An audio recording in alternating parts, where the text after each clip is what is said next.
आज हम लोग परफेक्ट टेंस, जो present, past, future perfect tense है, उनका पैसिव देखेंगे। प्लस आज यस नो क्वेश्चन का भी पैसिव बनाना हम लोग देखेंगे। कंटिन्यूअस टेंस में क्या था कि इज, एम, आर के बाद बीइंग लगता था, बीइंग, फिर V3 आता था। आज क्या होगा कि हैव, हैज प्लस बीन आएगा। परफेक्ट टेंस में जो प्रेजेंट परफेक्ट है उसमें हैव, हैज के साथ बीन आएगा। पास्ट टेंस में हैड के साथ बीन आएगा और फ्यूचर टेंस में भी विल हैव के साथ बीन आएगा। तो इस टेंस में बीन वो ज़रूर रहेगा पैसिव में। अब देखते हैं, he has often praised us for this. इसको बनाने के वक्त क्या करेंगे, वही पूरा प्रीवियस रूल ही लागू होगा ना। अस को बाहर निकालेंगे तो बनेगा वी आ गया। अब हैव या हैज़ लाएंगे तो यहाँ ही है इसलिए हैज़ है। जब ये बाहर आएगा तो वी है, वी के लिए तो हैज़ नहीं आएगा, वो हैव आएगा। वी हैव, यहाँ तक ठीक है। अब बीन आएगा, लेकिन यहाँ पर ध्यान दो, ये ऑफन जो है एडवर्ब ऑफ फ्रीक्वेंसी है, ये हमेशा is, am, are, was, were, have, has के जस्ट बाद आता है।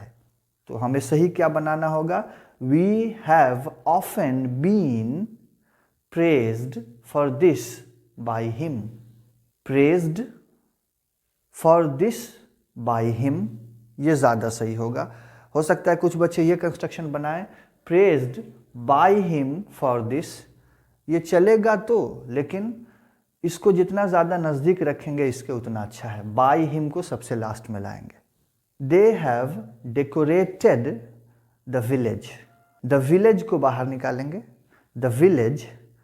अब हैव नहीं आएगा ना, एक विलेज है। The village has been decorated by them, ये है प्रेजेंट परफेक्ट टेंस। अब यहीं पर हम लोग इसका पास्ट बना देते हैं। पास्ट बनाने के लिए क्या करना होगा, पास्ट परफेक्ट के लिए ये हैज़ को काटेंगे और इस हैव को काटेंगे और हैड लिख देंगे। यहाँ ये हैड है, यहाँ भी क्या हो जाएगा, इसको हटाकर हैड लिख देंगे। अब ये पास्ट परफेक्ट हो गया। अब बना लीजिए, सेम चीज़ है। फॉर दिस जो है यहाँ दैट लिख सकते हैं हम लोग, लेकिन चलेगा।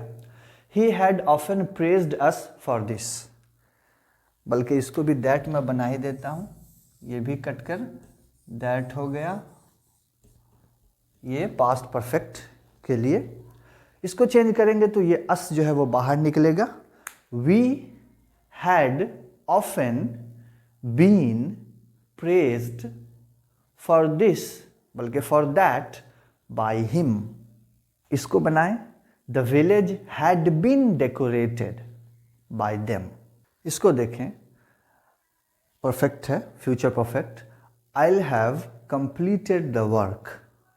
I'll have completed the work. इसका पैसिव क्या बनेगा, the work को पहले लाना होगा। The work will have been completed by me.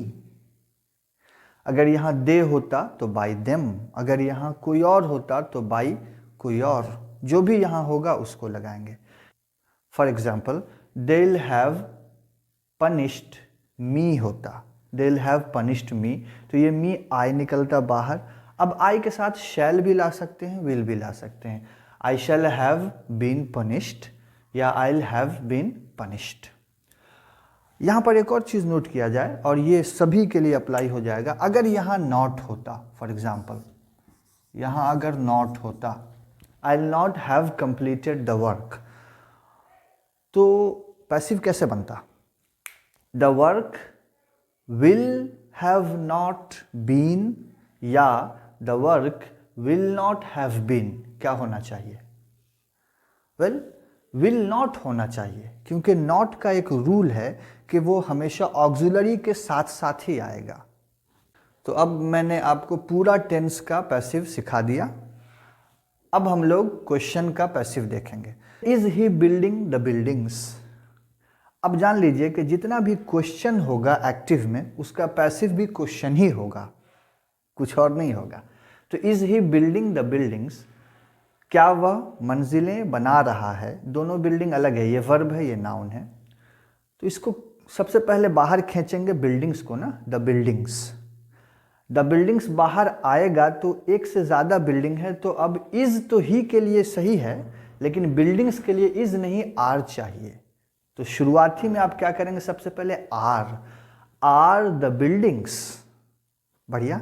अब बीइंग लाएंगे, कंटिन्यूअस है, are the buildings being built, ये बिल्डिंग क्या हो जाएगा, बिल्ट बाय हिम।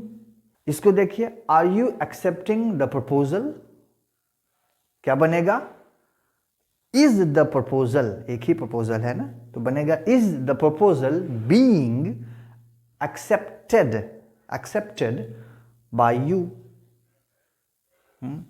अच्छा, इसी का पास्ट कंटिन्यूअस बना लेते हैं जरा हम लोग। पास्ट कंटिन्यूअस कैसे करेंगे, इसको हम वाज करेंगे, पास्ट कंटिन्यूअस, इसको हम वर करेंगे। दोनों पास्ट कंटिन्यूअस हो गया, अब बना लिया जाए इसको। ये क्या बनेगा, द बिल्डिंग्स, अब वर है, यहां वाज जो है ही के लिए, तो यहां वर आएगा, were the buildings being built by him. यहां क्या हो जाएगा, was the proposal being accepted by you, do they call मी, इसका पैसिव बनाएंगे। ये सब ये दोनों क्या है, सिंपल प्रेजेंट है। डू आया ना, डू डज जो है वो सिंपल प्रेजेंट की निशानी है। डू दे कॉल मी, तो वही मी को पहले खींचेंगे तो बनेगा आई। अब जो सिंपल प्रेजेंट है उसमें याद होगा आपको, इज एम आर आता था, उसके बाद V3 आता था, तो उसी में से कुछ लाएंगे। आई ये बाहर खिंचाएगा तो इसके साथ am I called, am I called by them, बस। does he buy books, अब बुक्स को पहले लाएंगे, तो अब वहाँ am था, यहाँ क्या चाहिए, आर चाहिए, बुक्स है, तो आर बुक्स बॉट, सीधा बॉट, यहाँ पे बिंग नहीं आएगा ना, are books bought by him. Did you teach them, अब देम को बाहर लाएंगे तो वो दे है, अब ये पास्ट है, सिंपल पास्ट की निशानी डिड, तो बनेगा यहाँ पे वाज या वर आना है, और देम के लिए तो वर ही आ सकता है, were they taught by you, were they taught by you. Will children understand these questions, क्या बच्चे इन क्वेश्चंस को समझेंगे, दे विल। तो इसका बनाएंगे क्या, दीज क्वेश्चंस जो है वो पहले आएगा, यहाँ विल जो है वो विल ही रहेगा, विल दीज क्वेश्चंस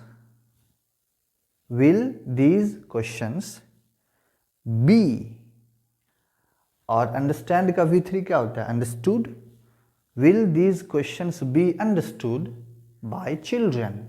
अब परफेक्ट टेंस का देखते हैं, has she claimed the loan, इसका पैसिव बनाएंगे तो द लोन को बाहर निकालना होगा। अब यहाँ पे एक ही है द लोन, तो हैज़ ही रह जाएगा, अगर लोन्स होता तो हैव हो जाता, तो बनेगा has the loan been claimed by her. Had the gardener plucked all roses, लेकिन पास्ट में क्या है, पास्ट परफेक्ट में हर जगह हैड ही होगा, एक या एक से ज़्यादा का असर प्रेजेंट परफेक्ट में होता है, बाकी दोनों में कोई असर नहीं होता, एक हो या एक से ज़्यादा हो हैड ही आएगा, यहाँ विल हैव ही आएगा, तो बनेगा had all roses been plucked by the gardener. Will we have caught the train, इसका passive, will the train have been caught by us।